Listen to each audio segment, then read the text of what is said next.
আমার পিছনে একটা ছোট মতো একটা গরু দেখতে পাচ্ছেন। অনেকে দেখা যাচ্ছে এই কুরবানির সময় অনেকে ছোট গরু কুরবানি দিতে চান, সেক্ষেত্রে কিন্তু এরকম এই যে লাল গরুটা দেখতে পাচ্ছেন, এরকম লাল ধরনের গরু যদি আপনারা কুরবানি দেন তাহলে কিন্তু অনেক ভালো লাগবে। এই লাল গরুটা কার? আপনার এদিকে একটু আসেন।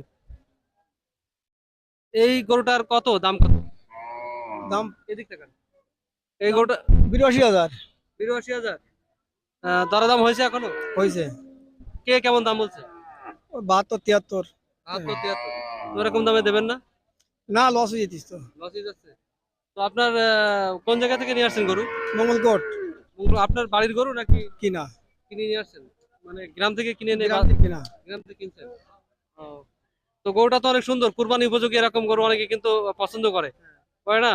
তো আপনার কাছে কেউ আসছে কুরবানির জন্য গরু কিনতে? আসছে, কোরবানি দিন আসছে। কুরবানির জন্য আসছে। তাদের দামে বনে নাই বলে আপনি না, নেন নাই? দামে বলেনি। কত হলে দেবেন লাস্টে বলেন?